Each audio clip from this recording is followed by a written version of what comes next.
Hey you guys, so I've got a comment here from ArtSite on one of my videos saying, please could I do a video on how to get better at tactics and how to blunder less. Now tactics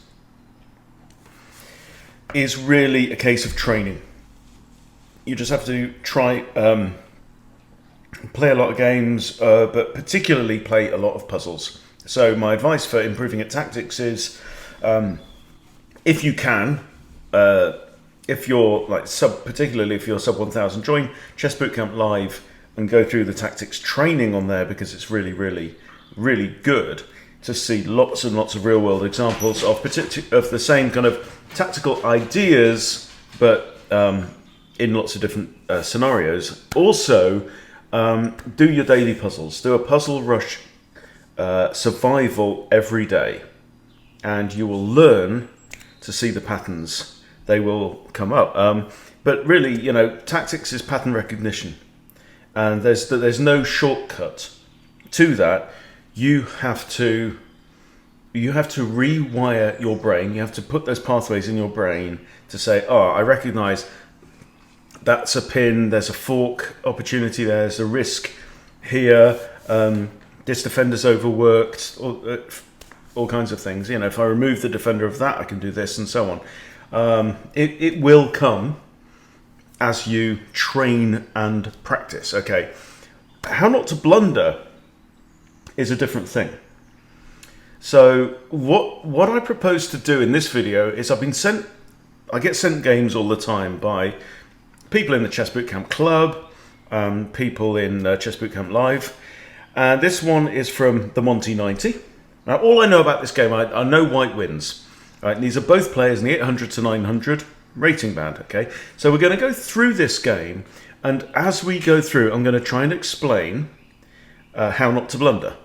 Okay, so the biggest tip that I can give anyone on how not to blunder is the golden rule. Really, is stop. Right. What you need to do, the first rule is don't react to what just happened on the board. Okay. Now, another one is to do with time controls. So you see that very strong players who really have got a lot of patterns burned into their brains can play 1 minute bullet chess, or 3 minute blitz, or 5 minute blitz. Now, if you're going to get better at chess, you need to practice not blundering. And if you find that you play 30-minute games, right, and you have several blunders in a game, don't, for God's sake, don't do anything shorter, right? You play 30 minutes, or 45 plus 45, or whatever it is, until you can make it through a couple of consecutive games without an obvious blunder. And then if you do that, you can start to speed up. But there's absolutely no point in practicing playing badly. Okay, so that's my first couple of tips. First is, on every single move, stop and tell the truth. State simply what has changed on the board. State everything that has changed. Speak to yourself out loud if you need. I don't care if I sound like a crazy person when I'm playing. I don't care if you sound like a crazy person.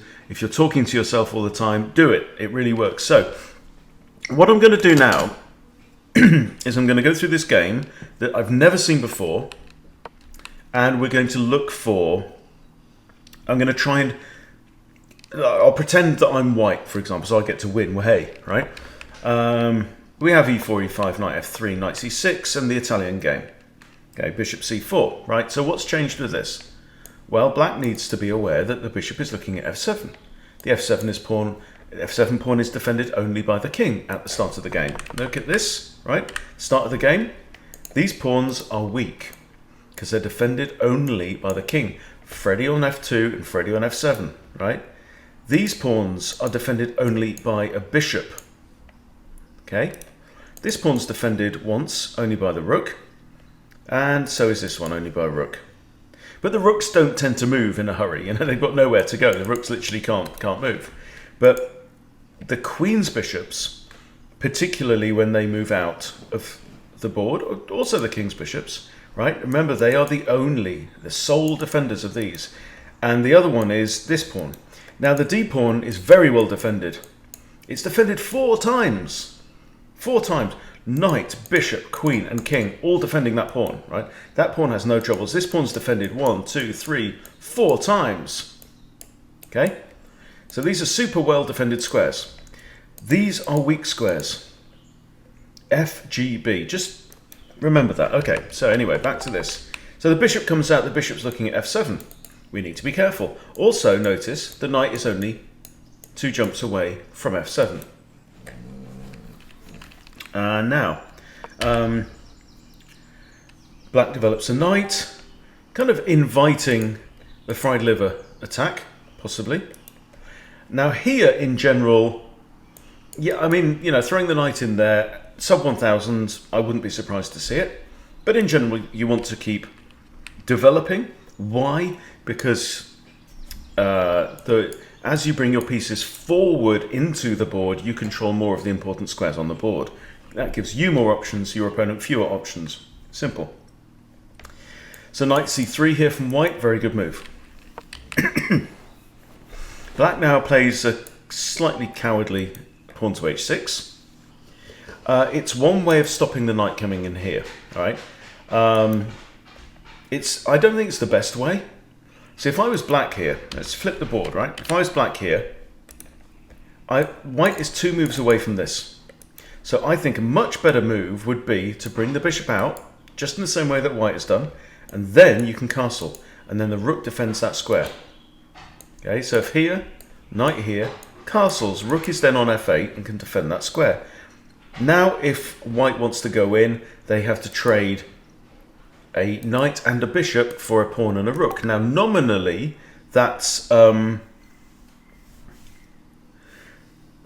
equal in terms of crude kind of value of pieces, but in general, these 2 pieces are more valuable than a pawn and a rook, right? Because you've got 2 pieces that can move around the board, attack, defend, and so on and so forth. Okay, so I wouldn't have played that move as black,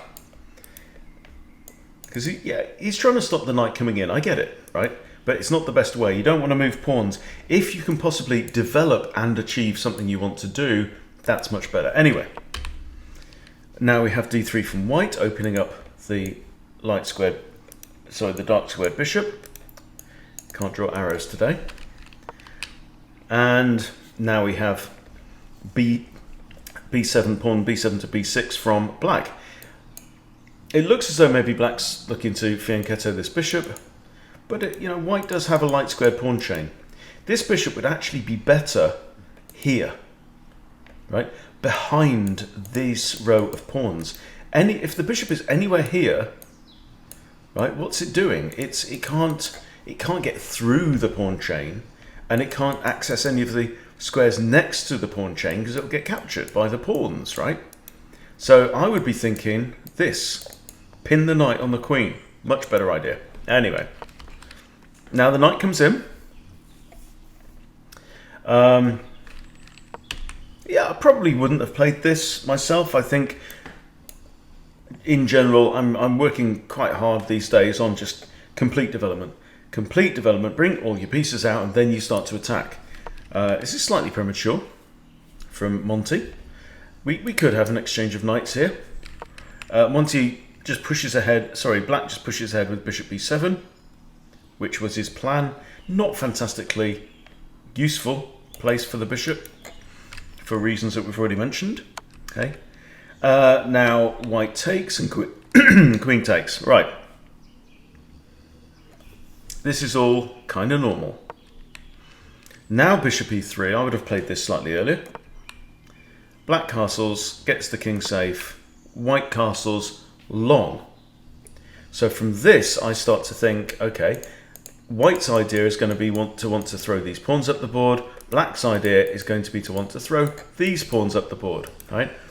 Whichever side you castle on, the pawns on the other side become less valuable. Right? These guys are super valuable. They're very, very important. These guys become less valuable, but these guys here are very valuable. So what you want to do is you want to throw these guys at those guys. You want to trade them off because these are low value pawns, these are high value pawns, right? There's still, we haven't seen any particular tactics that make me need to look out for blunders, okay? Good move from black here. Pawn to g5, right? It's really cutting down options for this bishop. I mean, the bishop couldn't have gone there anyway, but we're pushing ahead now. I would want to get my queen out of the way to allow the f-pawn as well to move up. A3 from white. Now bishop g7 here. Again, that's kind of, I don't know, kind of dubious. Because, yes, okay, plus side he's connected the rooks. On the downside, again, he's got bishop and queen lined up here, looking straight at a black pawn that can't move. Right, pawn is stuck there until other pawns move and stuff gets traded off. So bishop here, when your idea is to want to attack down the king side of the board, I don't know. I think maybe bishop to e7 would have been better, but you know, the guy's sub 900. This is okay. Okay, b4 from white. You can see the general ideas. Black now retreats the knight.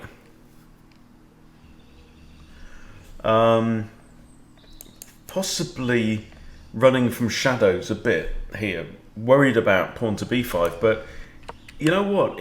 What you need to do is you need to say, okay, well look, if my opponent plays pawn to b5, can my knight escape? Yes. So wait until he plays the pawn, until he pushes it. Don't run away from something that hasn't happened yet, and if you can run away from it when it does happen. So yeah, not terribly useful here. And where's the knight going to go from there? Is it going to come in to here or here? I don't know. We shall see. Now, pawn to a4.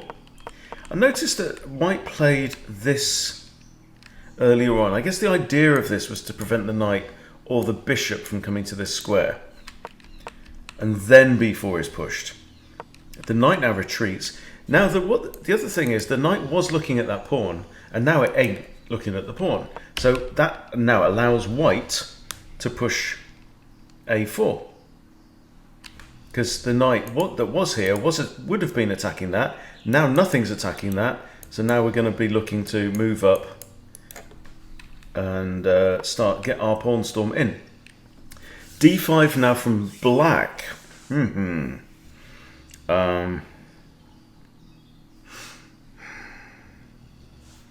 Okay. So what we do now is, you can see at every move I'm trying to stop. Okay, so let's say I'm white. Let's say I'm white. I count attackers and defenders. 2 attackers, 1, 2, 3 defenders. Therefore, I can trade one pawn if I wish. But I don't really want to. So what you have to do here is you have to stop. First of all, always stop. I'm not going to react to anything. My bishop is under attack. Fact. My pawn is under attack. Fact. My pawn can take his pawn. Fact. All right, these are all the facts that are on the board. These are all things that have changed since the last move. This bishop is now kind of stunted even more than it was. You know, it could have, in theory, gone to that square before. Now it can't. A lot of beginners will say, oh, my bishop's under attack, I must move my bishop, right? But remember, you always have to remember, you've always got lots of different options available to you when you're under attack. Running away is an option. Capturing the attacker is an option. Sometimes pinning the attacker is an option. There's about 12 different things that you can do. You can ignore an attack, right? So here, you also then have to say to yourself, well, if I allow my opponent to take me, is that good or bad? Now, if d takes e4 and d takes e4, bam, bam, that's really bad because rook takes queen. So you don't want that to happen. So do I want to retreat the bishop, allow that capture, attacking my knight? No. So here I would capture with the pawn. White plays, pawn takes. Good, perfect. That's what I would have done. Now, obviously, that pawn's not going to last very long because it's attacked 3 times. So the knight captures. Okay, it's fine. Now I notice that if the knight moves, my bishop's looking at that, it's defended once by the queen. On every move, survey the board and check for anything that's not defended, right? That's defended twice, Oh, undefended pawn. That's what I see, right? Everything's defended. The rooks are defending each other, right? This pawn here is defended only once by the queen. This pawn here is defended twice. That's defended twice. Bishop's defended once, you know? So you could, if you want to, you can go ahead and highlight pieces that are only defended once and pieces that are not defended at all, as in the case of the pawn on a7. That's getting a bit advanced, but you should be scanning the whole board. Also, the bishop's only defended by the king. Okay, everything else is defended more than once. So this might be useful to you, and then you can look at patterns. All right, so this pawn is undefended. I would probably want to continue my attack. So now I would think, if I push a5 now, he takes, I'm happy about that. It opens up a line towards his king, right? We want to access this area, right? We want the play to be in that area. We don't want the play to be in this area. So let's engage there. So I would probably push a5 here. I don't think I'd trade the bishop for the knight. The knight is attacking this. The knight is attacking this. Is that defended? No, it's not. Aha. Okay. All these things changed with this move. Knight moves to here. Okay. Look at your own side of the board. Don't miss your own side of the board, right? This pawn is undefended. So what do we do? Can I defend it? No. Because if I push my pawn to c3, knight can simply take that. So that doesn't work. Could I defend it with a bishop? Yes, that's an idea. Bishop could defend, or queen could defend on d2. Out of those moves, maybe I prefer queen d2. Why? Because queen d2 connects my rooks. That means both rooks are defended by each other, patrolling the back rank, probably good. We play, white plays bishop d2. All right. Okay, so he's spotted the undefended pawn, and he's decided to defend it. Another option would have been to push it on, which blocks it against this one. And then, at some point when a5 is played, this pawn can't step forward and dodge the exchange. The exchange can then be forced. Right, so the bishop's moved from here to here. What's just changed? It means I don't have control over those squares in the same way. That's more or less it. Queen now moves to d6. Okay. Always ask yourself, well, what's my opponent doing here? Well, one thing I noticed that my opponent is doing is he's now added attacker number 2 to that pawn. Now we have to say, okay, well, what can I do? And now what's different from the previous move is, from here, previously we couldn't play c3, okay, to defend that. After we've moved, because it would have been undefended, now that square is defended by the bishop. So now c3 is actually playable. We've got 2 attackers, 1 defender. We did a session on this on Thursday with the breakthrough group. That's a 750 to 1000 group. We did a whole session on counting attackers and defenders. Very important, right? So here you've got options. And it's just, I cannot stress enough the vital importance of not rushing. Now, it has to be said as well, white has 8 minutes 29 still on the clock, right? So you could argue that, and black has 7 minutes 18, you could argue that both players have not maybe used their time as well as they could, right? They're probably not using quite enough time, but it's not scary. It's giving them plenty of time for later on. Now, options here. C3 is an option. So list your options, and here's a great trick. Always try and add another idea before you decide which one you prefer. Just get into the habit of saying, well, what if, could I play that? Is that even a thing? So, ideas. One is, okay, we're overwhelmed now. We've got 2 attackers, 1 defender, right? So we're overwhelmed. So we can either add more defenders, we can remove attackers, we can block attackers, we can move the piece out the way, we can add another defender. So ideas could be, b5 is an idea. Push. Push it, right? Queen b1 is an idea, adding defender number 2. Rook b1 is an idea, adding defender number 2. c3 is an idea, adding a second defender, right?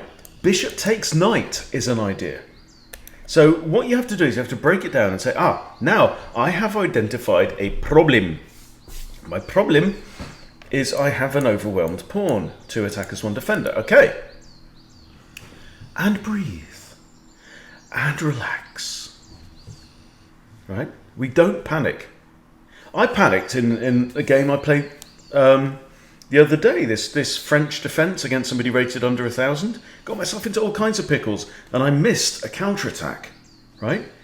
And simply because I was just narrow. I saw my bishop got trapped. Right? And all I was thinking. Here's the thing. The question that I was asking in my own brain was, can I get the bishop out? The answer was no. The bishop was trapped. Right? The question I didn't ask myself was, okay, well, what else can I do? And actually, I could have pushed a pawn and attacked my opponent's bishop as well. And actually, pushing the pawn is on the other side of the board. It's actually, this move, right? But pushing a pawn would have given my own bishop an escape square. And if he took my bishop, I'd have taken his, right? I didn't even ask the question. And very often, the quality of the candidate moves that you get, the ideas that become available to you, right, is driven by the questions that you ask. And you ask those questions to yourself. So here we've identified a bunch of things that we can do. 1, 2, 3, 4. Right? Also, delete the knight. Capture the knight is an option.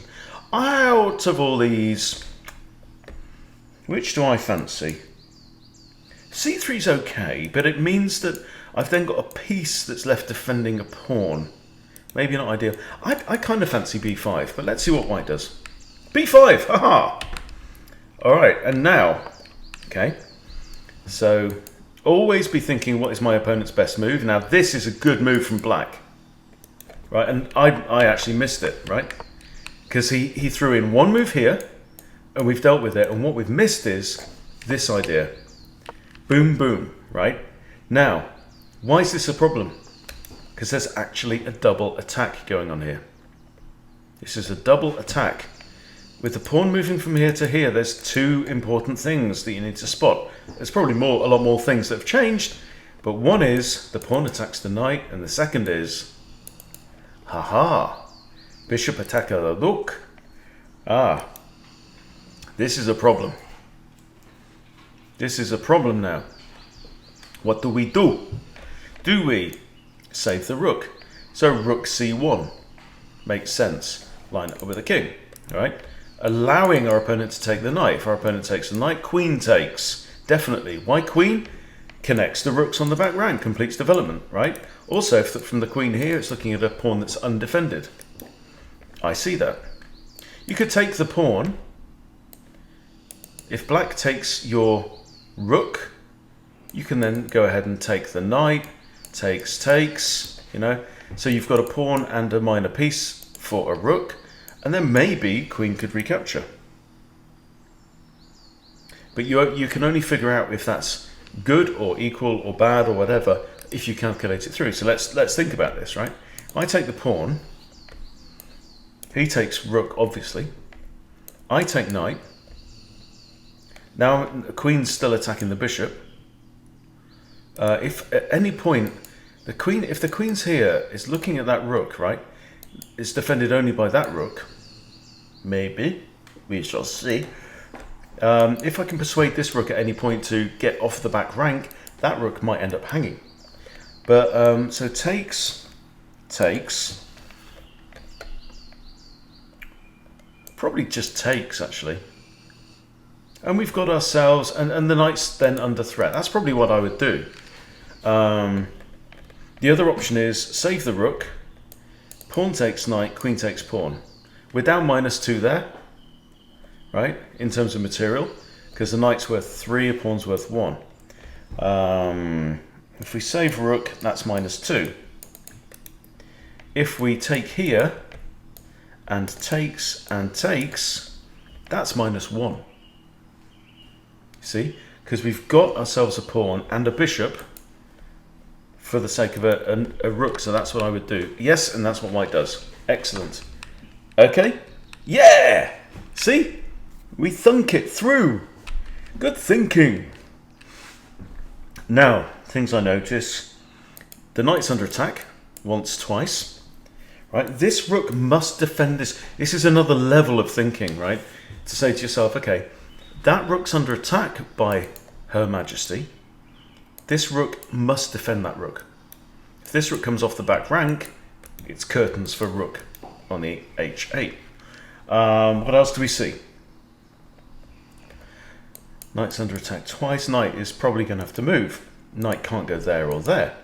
Now, whenever you have this arrangement of a bishop and a knight, or a queen and a knight, notice that the bishop or the queen covers all of the forward squares that that knight could move to.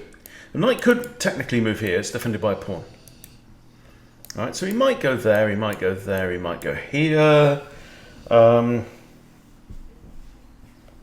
bishop is then looking at an undefended pawn, so I could actually get that. Now, it's possible to have calculated that from the previous move as well. Actually going, do you know what? I could actually end up equal here with a bishop and 2 pawns for a rook. So let's see what happens. Knight comes back to e7. Okay. Now, very important to scan the board. Right. First of all, don't panic. Don't panic. Stop. If you need to, sit on your hands or fold your arms or whatever you need to do to stop yourself from reacting to what just happened. Okay. Then you scan everything. Okay. Now, something else I notice, and once you've scanned everything, state the situation. This is the situation. My situation is, okay, I've got 2 attackers against this bishop, but queen takes, knight takes queen, rook takes knight. Is that good for me or black? It's good for me. I'm not worried about this. Okay, so we can strike that from our list of worries. There's enough things to worry about. Chill, right? Hanging pawn. Free stuff. What's not to like? Is my bishop safe if I take that? Can my bishop escape? Yeah, bishop's got plenty of lines of escape. So that is definitely a strong idea. And when we have a strong idea, we go, okay, let's stop again. Let's chill. That's all we're doing. We're chilling, yeah? So now the question is, do we take the pawn as white? No, white decides here to play rook b1. Now, that may be an issue that white didn't notice the hanging pawn. It's a slightly puzzling move, that. I can only think that white's maybe planning to kind of push this pawn if that gets taken and somehow support this, but yeah, I don't really get that. Don't really get that move. So, situation still, queen's looking at that. So, okay, the first defender is a knight, so even though black has more attackers and defenders, you've got to take into account the values of the pieces, so that's not really an issue. We have an undefended pawn. We have another undefended pawn. Defended, defended, all okay. The bishop is defended once by the knight, king's defending all those, that's defended once. Okay, this is just a really good habit to get into. The bishop is undefended. Okay, you do this on every turn, it will help you. Okay, and look, we've dropped a pawn, yeah. Okay, we said it was an undefended pawn, it was under attack. Okay, so black spotted an undefended pawn. White also had the opportunity to do the same. Black's now actually up 2 pawns. Okay, so here, now we get to the point. Okay. So, bishop to here is attacking the queen. Now, this bishop is now also looking at another undefended pawn, and behind it, a rook as well. So, rook here also isn't playable, because queen takes... The only piece that we can recapture is queen, and then rook takes queen. So we're actually down a whole rook if we do that. So that's not possible. But we're hitting the queen, and we're hitting the knight behind it. The knight behind it is currently only defended by the queen. Therefore, the queen needs... Here is the problem. We framed the problem. The problem is the queen needs to move because she's under attack. Okay, and she can't capture the attacker Oh, there's nothing else that can capture the attacker. Queen can't capture the attacker because we lose the queen. So black can't do that. So the queen is really going to have to move or block. The only way that can block is going to be pawn c7 to c5, but then that falls to b takes c6 en passant. So I wouldn't even consider that very hard. No, definitely not. As black, I don't think that's a good idea. So queen is, I think, going to have to move. Now, where can the queen move and still defend the knight? Well, there's 1, 2, 3 squares where the queen can move and still defend this guy. So I think the queen's going to go to one of these squares. Actually, not that one, because knight takes, okay? This is all good. So it's going to be queen here. Oh no, not even that one, because look, queen takes. So the only safe square for the queen is d7. That doesn't drop the knight. Okay? So that's what we get, queen d7. Well done, black. You figured it all out. That wasn't obvious. Again, we have a hanging pawn, which we could take. Also, there's an issue here. If bishop takes knight, the only way to recapture is g takes, and then we've really opened up our king. Not fantastic. Also, this pawn hangs. So we have some issues. So one idea to resolve both of these issues could be to play the knight back to e1, where the knight defends the pawn and also gets out of the way of the bishop. So what else are we seeing? Again, this isn't really... I'd love to be able to play that somehow. But still the pawn hangs. So let's see what white does here. White now plays knight e5. Interesting approach. White's played that. We're hitting the queen. We're also hitting the f7 pawn. Because black is castled this way, there's both rooks are on like dark coloured squares. So f7 here would fork both rooks and win material. Okay. So the queen now moves to here. Interesting. Okay, so now we have a face-off between queens. And here is where you really just have to calculate. So here, for example, you could play knight takes f7, looking at the rooks. Okay, if queen takes queen, rook takes queen. We then hang a pawn, but we're going to win an exchange. That's not bad. That's not bad. But also, what else has changed with this move? Remember, the queen moved to that square. Why did the queen move to that square? It was the only safe square the queen could move to that still defended this guy, right? Now the queen has moved here. So good play by white here. The knight's now undefended. This bishop is defended by the knight. The knight itself is undefended. So what do? Do we take the knight and threaten the rook? Do we take the pawn and threaten both rooks? I think we probably do take the pawn. We take the pawn. Good play by white. White now captures a bishop. We capture a rook. Oh! Excuse me. Now, is this a blunder? Black here now spots a pawn. Okay, and grabs it. Instead of...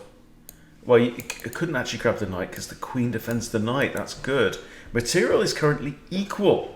We are bang equal. Both sides have 5 pawns and 2 minor pieces and a rook. Okay, so material is bang equal right now. However, there's a problem with this move with bishop takes on c2. What is the problem? You're moving your bishop in line with your queen. Anytime you do that, you need to check for the presence of major pieces, i.e. rooks or queens. The queen is on an undefended square. Okay, and the problem is rook c1 pins the bishop. So if the bishop moves anywhere, rook takes queen. And now the bishop has these 2 squares where it could move and recapture, but still, you've lost a queen for a rook. Big fat exchange, not good, not good. Oh! Why not rooks? Surely rook c1. Surely rook c1. Okay, we have rook b2. Okay, well, it still defends this. Yeah, rook c1. Okay, so you have to say to yourself, if I play this move, what's changing? Well, I stop defending that. So that's why rook b2. We continue to defend this. And now black plays rook to d1 check. This looks scary. Now, especially when things look scary, it's very, very important not to panic. It's even more important when you think, oh, I only have one move. Now here, how many legal moves are there? Right, the king can't move because all of these squares would still be in check, right? We can capture the checking piece with the queen.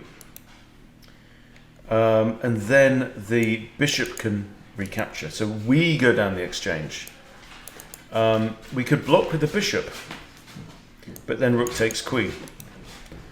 And those I think are the only legal moves on the board. So I think queen takes rook is actually the only option here. Okay, so queen takes rook. Bishop takes queen, and now we're down 4. So that was a really, really good spot, okay? And the problem is here, and this is one thing you need to be aware of, when your king is behind 3 pawns, the king can only move sideways on the back rank, okay? So then if a major piece, rook or queen, can get to the back rank, you could be back rank mated. So very good spot here by black. Well done, black. Now, we're 4 behind. How on earth do we recover from this? So we basically have a rook now, whereas black has a whole queen. So, as always, rule number 1, don't panic. The rook's defending that. Nothing's defending that, and it's under attack. Not good. Not good.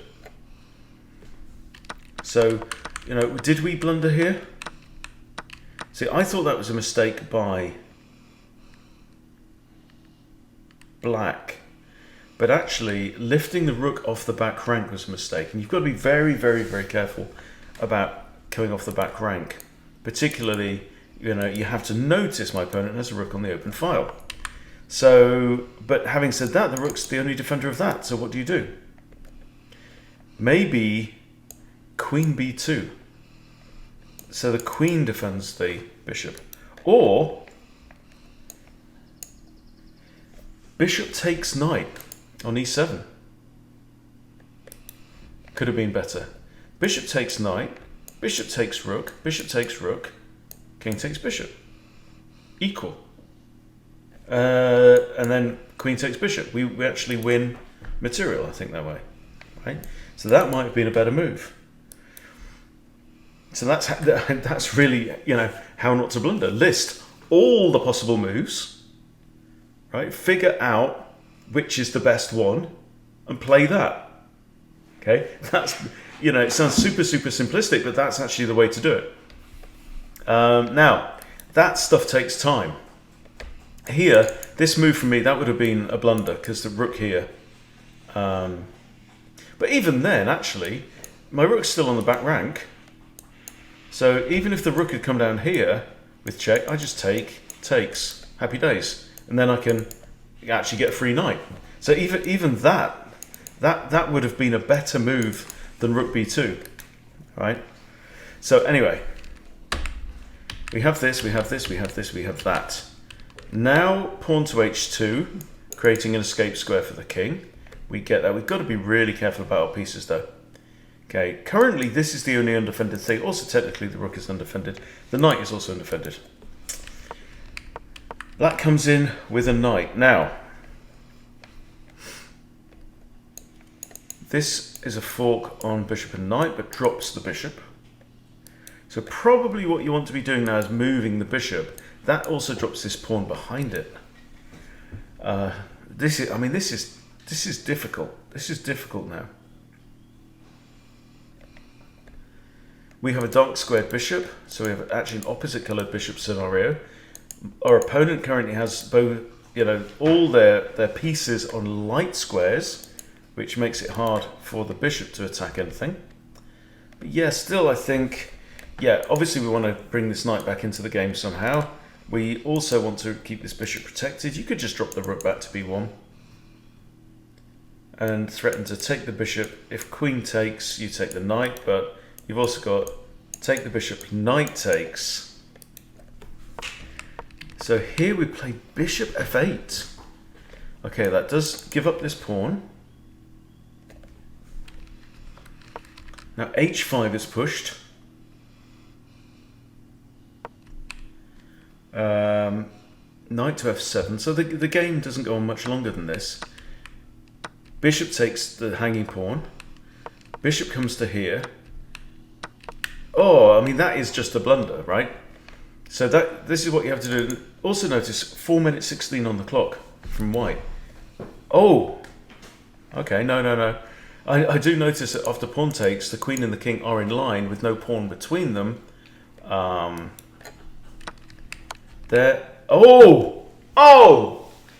that a moment of brilliance? Was that a moment of brilliance from white? Check it out. Was this a trick?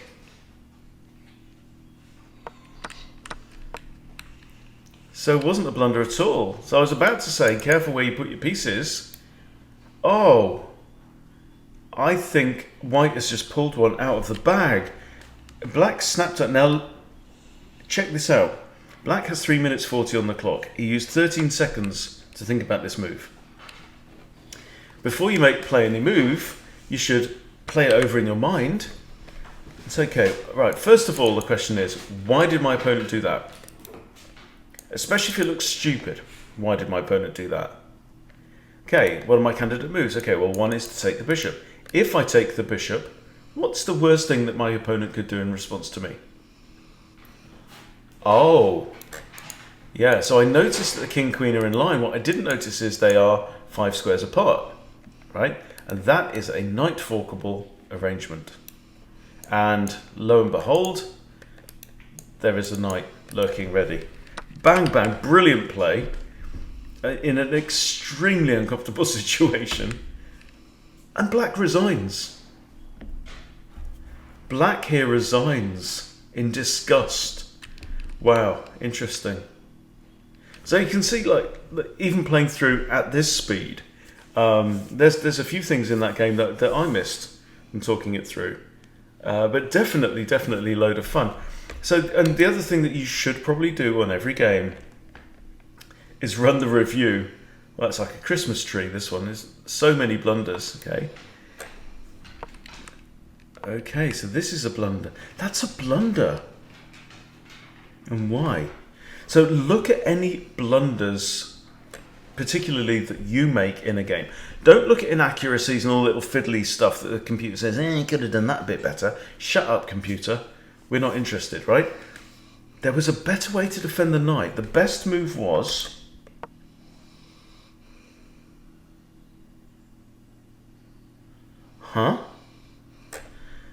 Better way to defend an unprotected piece.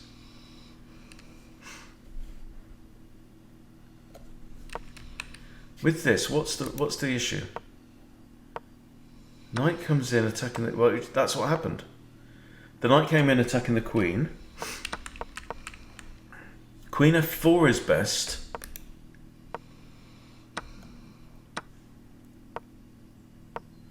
Ah, because we have 2 attackers on the knight then. Right, yeah. See, again, and this is the curious thing. The computer will spot things that human beings don't spot, or that you don't spot at whatever level you're at. And the trick is to use the computer to show you what you miss. Simple as that. A coach can also do the same thing, right? It's about catching what you miss and catching it in real time as much as possible. So here, queen there was better because we can then capture the knight, right? We give up this, but we capture the knight, and if pawn takes, queen can recapture, and we've really peeled open the king there. And actually that has black as completely equal in that position. So very, very interesting stuff. Okay, here's another blunder from white. That is a blunder. Wow. Best move was... Hang on. That's a blunder. Oh, lordy. You see... Oh, no? What? Okay, what's the best move then? Oh, interesting. Interesting. Skewer on the queen. That's fascinating, and that puts white in like a winning position. You see, I didn't even see that in the game. All I was focused on was this, and that's so common. And you will blunder when you have narrow view of the board. For example, yeah, I simply didn't consider the fact that maybe we don't have to take straight away and fork the rooks. You know? It's very tempting just to reach out and grab anything that looks free in front of you, but actually this is even more eviler. And how does this go? Bishop c3. Queen moves. Attack the queen again.